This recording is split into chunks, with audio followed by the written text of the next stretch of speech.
Rules are rules, right? So what happens when grammarians can't agree? I'm Amy Lee Strickland, and you're watching Red Ink.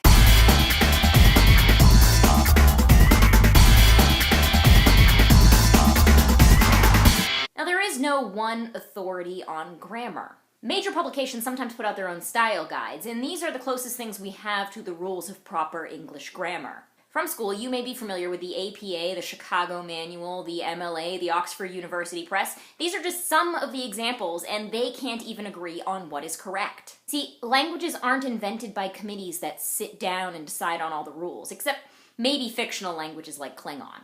They are created and shaped over time. Shakespeare's early modern English might sound like a foreign language to people who grew up on What's Up and YOLO. And a grammar stickler would go insane trying to update the works of Charles Dickens to proper modern comma usage. Still, there are some things that we can agree on because they make communication clearer and easier, and clarity is always something we should strive for in our writing and communication.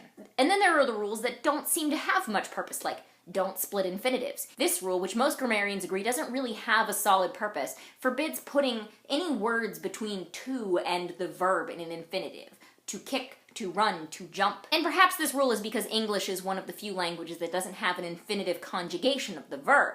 We just tack to on the beginning, whereas other languages like Spanish have a form for that.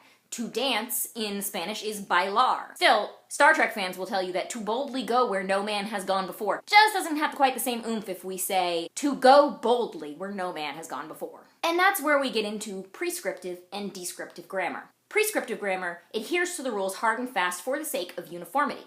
Of course, you have to choose what prescription of grammar you're going to follow. Just like a doctor writes a prescription, a style guide writes the rules and you execute them. You don't need to know how the medicine works, you just need to take it. Descriptive grammar is more functional, but in order to break those rules, you have to really understand why they're put in place in the first place. It's an approach to grammar that asks why.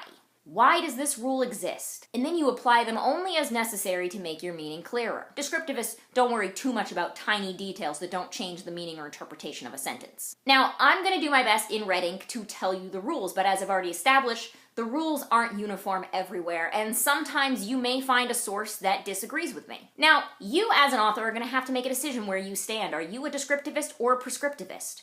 Just remember one thing. You'll be hard-pressed to find a review on Amazon where a descriptivist 1-stars a book because it follows too closely to the rules of grammar. This has been Red Ink. Tell me, what kind of a grammarian are you? Do you like the hard and fast rules, or do you merely use grammar as a guideline? Let me know in the comments below, and remember to like and share. Thanks!